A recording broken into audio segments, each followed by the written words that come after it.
A polêmica sobre a maconha para consumo próprio está longe de ter fim. Nesta semana, o Supremo Tribunal Federal decidiu que 40 gramas da droga são o limite para diferenciar o usuário do traficante. Agora, quem for flagrado com até 40 gramas de maconha ou 6 plantas fêmeas para uso pessoal, terá a droga apreendida e será levado para uma delegacia, mas não será investigado. Apesar dessa decisão do STF, no Congresso Nacional tramita a PEC das drogas, que faz o contrário, proíbe o porte e a posse independentemente da quantidade. Após essa decisão, o presidente Lula criticou o Supremo Tribunal Federal e disse que o debate deveria ser mais técnico. Nós vamos repercutir esse assunto aqui agora com 2 especialistas em suas áreas. Aloísio Andrade, que é psiquiatra e homeopata, é conselheiro do Conselho Estadual de Política sobre Drogas há 40 anos e consultor científico e referência técnica do COPEN, que é o Colegiado de Presidentes de Conselhos Estaduais sobre Políticas de Drogas no país. Obrigada pela presença, doutor Aloísio. Bem-vindo. Obrigado, Kátia. É um prazer estar com vocês. E estamos recebendo também aqui José de Assis Santiago Neto, é advogado, conselheiro do Instituto de Ciências Penais, professor de Direito Processual Penal da PUC Minas. Bem-vindo ao Palavra Aberta, obrigada pela presença. Obrigado, Kátia, é um prazer estar aqui, compartilhar e debater com a doutora Aloísio, que é uma referência no tema para todos nós. Doutora Aloísio, então vamos começar ouvindo o senhor. Após essa decisão do Supremo Tribunal Federal, a gente ainda tem a PEC das drogas. O presidente Lula veio e disse que, inclusive, psiquiatras deveriam ser ouvidos, sobre esse debate. Na avaliação do senhor, como esse tema deve ser discutido? Vou fazer uma pequena localização histórica, Kátia. A primeira vez que o Brasil teve uma lei sobre drogas foi em 1976, a Lei 6368, que trouxe como virtude, foi a primeira vez que se separou o usuário do traficante. Então, permitia-se, era o termo que se usava na época, o sursi, ou seja, aguardar, era condenado, era crime, mas não era preso, tinha o direito então a cumprir em liberdade. 30 anos depois, em 2006, a Lei 11.343 veio trazer uma nova visão. Lembrando que essa 6368 de 76, Kátia, já falava em ter o tema nas escolas, transversalmente, só que não se conseguiu aplicar, porque os professores não tinham tempo, não tinham formação. Então, a ideia da 6368 já era uma ideia boa. Quando foi em 2006, o que aconteceu? Já estava se usando, os juízes, quando iam julgar os casos, já usavam a Lei 9.099, que é a Lei dos Crimes de Menor Poder Ofensivo. Crimes menores, vamos dizer assim.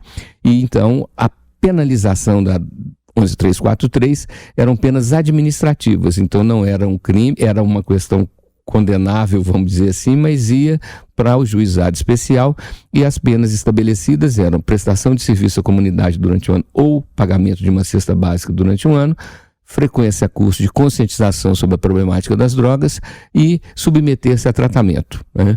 Só que essa lei 11.343 de 2006 não estabelecia a questão de quanto é a quantidade que se pode. Esse aí já foi um avanço que o Supremo fez, e eu estava lendo essa resolução, essa decisão do Supremo com mais detalhes, Kátia, e eu achei interessante porque eles relativizam. Eu falei assim, olha, se tiver 41 gramas, não vai ser traficante, se não tiver com a droga embalada de uma forma a ser distribuída. Então, eles colocam pequenas variáveis que são importantíssimas, pequenas porque parece um detalhe, mas são importantíssimas para que a gente tenha a não punição exclusiva para os pretos, pobres e periféricos, porque essa de 2006, a 11.343, o que aconteceu, Kátia? Nós tivemos um ledo engano, achamos que não ia ter mais ninguém preso por uso de droga no Brasil, né? Só vai ter preso traficante.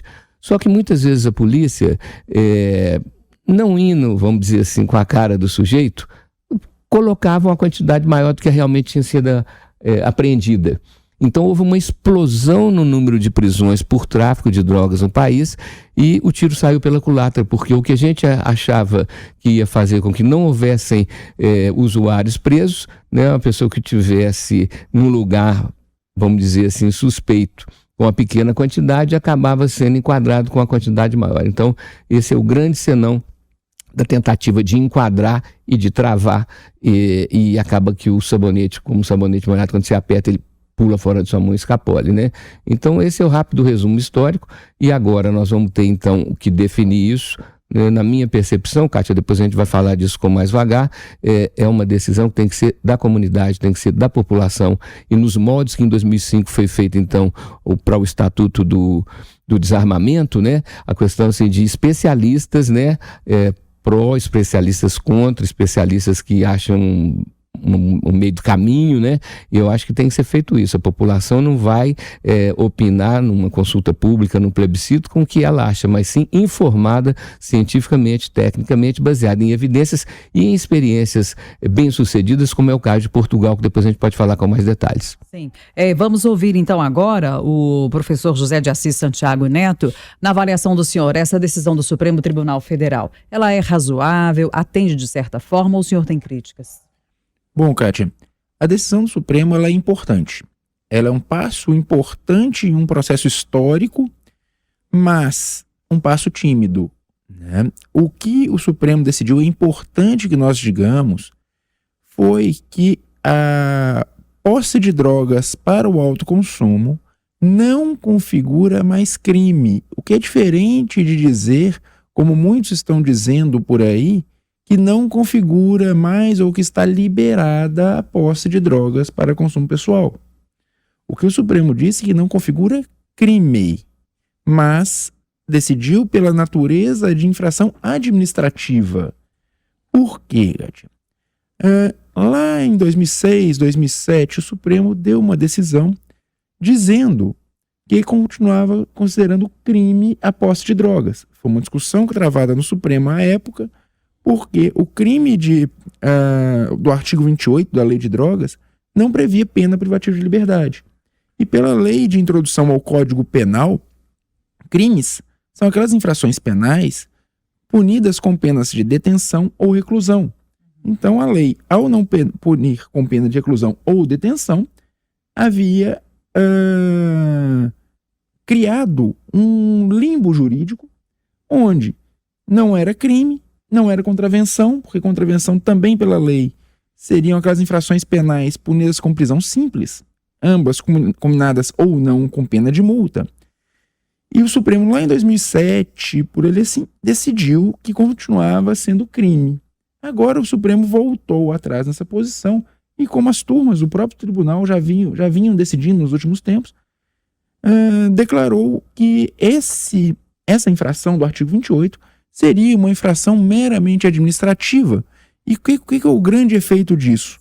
Uma condenação pelo artigo 28, se considerada crime, geraria ao indivíduo reincidência criminal. Agora não, ela não gerará mais reincidência, não gerará mais os efeitos de uma condenação criminal. E isso é um passo, porém, um passo tímido, pois o mundo hoje caminha a passos pela maior abertura em relação à questão de drogas, principalmente para o usuário, porque a droga ainda é cercada por muita polêmica, muito preconceito, mas uma questão tem que ficar muito clara: o sujeito que usa drogas, nós usamos drogas todos os dias, né? Ao sair de casa, tomamos café, açúcar, chocolate, e a droga que mais mata no mundo hoje é o álcool. Todas elas drogas lícitas. O que diferencia a droga lícita da ilícita é uma escolha política, uma escolha de política criminal. E essa escolha, nós estamos vendo o mundo começar a refletir sobre ela. Então nós precisamos repensar essa política de drogas. Professor, do ponto de vista prático, o cidadão que for flagrado hoje com 40 gramas de maconha, ele é levado para a delegacia. Aí o senhor falou que agora está prevista a infração administrativa. Na prática, isso significa o quê? Ele não vai responder inquérito. Significa que não haverá mais uma sanção penal. Ele vai poder sofrer as medidas. Ele é ouvido ali na delegacia e liberado? O que acontece? Como já era. Como não havia pena privativa de liberdade, não havia prisão para o usuário. A grande preocupação e o grande ganho dessa decisão é que o Supremo Tribunal Federal fixou agora critérios objetivos para diferenciar o uso, o porte da droga para o uso do tráfico de drogas. Porque o que nós vimos até pouco tempo atrás, e o Dr. Aloysio fez muito bem em seu desenvolvimento histórico, era que aqueles pretos, pobres, periféricos, presos com a mesma quantidade de droga de um branco patrimonializado, o preto, o periférico, ele tinha maior possibilidade e maior propensão de ser preso por tráfico de drogas do que o branco. Como se o negro, o periférico, estivesse sempre vendendo a droga e o branco sempre comprando. O que esses critérios objetivos trazem é uma maior segurança para que tenha um tratamento mais igualitário entre aquelas pessoas presas apreendidas com pequenas quantidades de maconha. Antes de voltar a palavra para o doutor Aloysio, para deixar claro, o senhor é a favor da liberação total das drogas? Eu penso que essa discussão nós temos que travar. E travar com seriedade, ouvindo especialistas no tema, e há drogas que fazem muito mais mal, que são legalizadas, do que a própria cannabis. Então, assim, é uma discussão e é um passo de cada vez. Há países europeus hoje que têm pontos para uso de drogas injetáveis, continuando com a proibição, mas pontos para uso para que o usuário possa usar com segurança. Às vezes, o Estado disponibilizar uma seringa para o usuário de drogas injetáveis previne muito mais efeitos colaterais das drogas do que a própria proibição. Então o senhor é a favor de uma liberação? Sim, sim. E aí, doutor Aloysio, o senhor que está na área há 40 anos, especialista nesse assunto, o senhor também é a favor? O senhor tem ressalvas? Seria só a maconha, outras drogas não? Qual que é a opinião do senhor? Eu acho que tem que haver uma diferenciação, Kátia, principalmente sobre as famílias de drogas que são mais nocivas para a vida comunitária, para a vida em sociedade. Então, por exemplo, a diferença entre as bebidas destiladas e as bebidas fermentadas, né? As destiladas como cachaça, uísque, gin, etc. E as fermentadas, como é o caso da cerveja e do vinho, é uma diferença muito grande. Para você ter uma ideia, a concentração, o percentual de álcool na cachaça estabelecido uma cota máxima de 43%. Então, em cada 100 ml, você tem 43 ml de álcool puro, álcool de limpar vidro e etc, né? Já a cerveja varia entre 4 até no máximo, as mais concentradas, 7, 8. Então, é muito diferente. A família da cocaína e do crack desenvolve na pessoa uma capacidade, assim como os destilados, de agressividade muito maior. Então, são substâncias mais nocivas que no trânsito geram uma direção mais atrevida, mais arriscada, né? Então, eu acho que tem que haver uma diferenciação. Não dá para falar drogas, né, como se fosse tudo da mesma família. Então, eu acho que tem que haver essa diferenciação. A maconha, sem dúvida nenhuma, que das atuais drogas ilícitas, ela é a menos maléfica do ponto de vista social, que ela atua como um calmante, a pessoa fica mais devagar, fica mais viajandona, como diz na gíria, e então isso daí faz com que socialmente não haja tantos prejuízos, vamos dizer assim. Agora, sobre a cannabis medicinal, isso é óbvio, as pessoas que têm quadros de epilepsia grave, pessoas com Alzheimer, pessoas com Parkinson, pessoas com quadros terminais de câncer, se beneficiam muito do CBD, que é o canabidiol. Inicialmente havia dificuldade porque você não conseguia produzir o canabidiol sem o tetraidrocannabinol. O tetraidrocannabinol é o que dá o barato, que dá a viagem, coisa e tal. Então, hoje você já consegue produzir o CBD, o canabidiol, que é especificamente neurológico. Agora, isso que o professor Domingos está falando tem uma característica interessante, porque mundialmente nós temos tantas experiências feitas ao longo de tantos anos, Kátia, que dá para a gente fazer uma coleta dos resultados, né? Inicialmente pensou-se que a liberação, o Uruguai está aqui pertinho de nós, é um lugar pequeno, é um lugar com 3 milhões de habitantes, então mais ou menos a população um pouco maior do que a de Belo Horizonte. Então vende-se na farmácia com prescrição, imaginou-se que ia acabar o tráfico de drogas. O que acontece? Hoje existe uma disputa do tráfico ilegal com as farmácias legais, porque tem gente que acha mais emocionante comprar do traficante do que comprar na farmácia, né? Acha que isso dá mais adrenalina, né? Outros que falam assim, não, a maconha do tráfico é mais forte do que a maconha da farmácia. Então, não tem soluções simples nessa área. A escuta dos técnicos com experiências baseada em evidências que foram colhidas, Kátia, em experiências anteriores. A Holanda teve um momento que fez uma liberação geral, aí começou a ter um volume de casos, aquele tanto de gente nos bancos, droga injetável liberada. Eu tive uma experiência na década de 90, início da década de 90, quando fui ao Nepal, e Katmandu, a capital do Nepal, você tinha essa liberação. O Nepal era o único país do mundo na época que era tudo liberado. Então, de manhã, na capital, lá em Katmandu, você, para andar no passeio, você tinha que ir saltando, porque tinha aquele tanto de corpos vivos, mas totalmente apagados pelo uso do ópio, né? Que é uma outra família terrível de substâncias que causam uma dependência atroz. E como a dependência química é uma dependência que tem a ver com um adoecimento, Kátia, da vontade. Primeiro adoece a força de vontade. A pessoa promete para si mesmo que não vai usar, ou que vai usar pouco, ou que não vai usar todo dia, não consegue. Mas depois adoece a boa vontade. E aí a pessoa já não tem mais interesse em se libertar daquilo.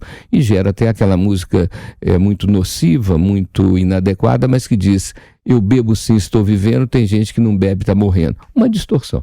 Por isso que às vezes, de uma forma um pouco até exagerada, eu comparo a dependência química com o vampirismo, onde a pessoa então se entrega e quer virar vampiro e quer morar com os vampiros. É uma doença da vontade. Doutora Luiz, eu ainda queria ouvir o senhor, agora aqui rapidamente, que a gente já está caminhando para o final, mas como que seria um plebiscito sobre drogas no Brasil? Seria agora na eleição de outubro? Que pergunta que seria feita? Que abordagem? Olha, a gente tem trabalhado, né, o colegiado de presidentes, do qual eu sou um consultor, vamos dizer assim.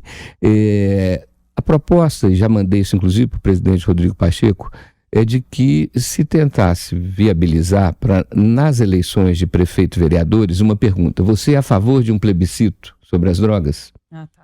É uma consulta primeiro, sobre o plebiscito ainda. Sobre a pertinência, sobre se houver então uma maioria a favor do plebiscito, de uma consulta pública popular, aí baseado na experiência bem sucedida do desarmamento, a gente faria isso, uma campanha televisiva com os prós, os contras, as percepções de várias pessoas que têm experiência, e em cima dessas experiências anteriores. Nos Estados Unidos, você tem metade dos estados americanos é permitido o uso recreativo, né? Então, a gente já tem essa mensuração. Aumentou ou diminuiu o acidente de trânsito? Aumentou ou diminuiu o número de assassinatos, né? Então, a primeira etapa, lamentavelmente, eu acho difícil que a gente consiga incluir isso nas eleições, mas se tivesse especificamente essa pergunta: você é a favor de um plebiscito, de uma consulta pública popular sobre as drogas? E aí, respondendo que sim, se a maioria responder que sim, a gente elaboraria então uma coisa bem feita. Se eu não tivesse visto quão bem sucedido foi o Estatuto de Desarmamento, eu não lançaria essa ideia não, Kátia, mas foi muito bem sucedido e está aí, né? Tem 19 anos, é de 2005. E o senhor, professor, o senhor é a favor de um plebiscito sobre o tema? Eu sou a favor do debate. Eu penso que antes de pensar um plebiscito, né, nós temos que ouvir os especialistas publicamente, né? Especialistas como a doutora Luiz, pessoas que estudam a questão das drogas, seja pelo ponto de vista médico, seja pelo ponto de vista jurídico, social, publicamente, trazer o debate à imprensa, trazer o debate às universidades, às escolas, para que a população possa se informar melhor quanto à questão das drogas e reduzir o preconceito que tem e que existe em relação a elas. O senhor acredita que esse debate que tem agora no Congresso Nacional, da PEC das drogas, que proíbe, né, ao contrário, proíbe a posse, o consumo, etc., vai ser um debate produtivo? Esse debate que se demonstra, para mim, é um debate de retrocesso. O Brasil seria o único país no mundo, ao meu ver, a criar em sua Constituição um mandado de criminalização quanto à questão das drogas. A nossa Constituição tem mandados de criminalização. Nós determinamos a criminalização dos crimes hediondos, do tráfico de drogas. Isso está no texto constitucional. Mas o estar no texto constitucional uma criminalização do uso de drogas seria um mandado de criminalização da própria autolesão. Nós não podemos punir o indivíduo por lesionar a própria saúde. É muito importante dizer que a questão de uso de drogas é uma questão da saúde e não do direito penal. É isso que nós temos que colocar no lugar certo. Apenas. Nós estamos encerrando o Palavra Aberta deste sábado. Recebemos hoje José de Assis Santiago Neto, que é advogado, conselheiro do Instituto de Ciências Penais e professor de Direito Processual Penal da PUC Minas. Obrigada pela contribuição, pela presença. Até a próxima, professor. Obrigado, Kátia. Foi um prazer. E recebemos também Aloysio Andrade, psiquiatra e homeopata, conselheiro do Conselho Estadual de Políticas sobre Drogas há 40 anos e agora consultor científico e referência técnica do COPEN, que é o colegiado que reúne os presidentes de conselhos de políticas sobre drogas do país. Obrigada pela contribuição. Até a próxima. Uma alegria. Até a próxima. E você também pode acompanhar as edições do Palavra Aberta nos nossos canais digitais. Lembrando que nós estamos no ar todo sábado, a partir de 8h25, no Jornal da Itatiaia.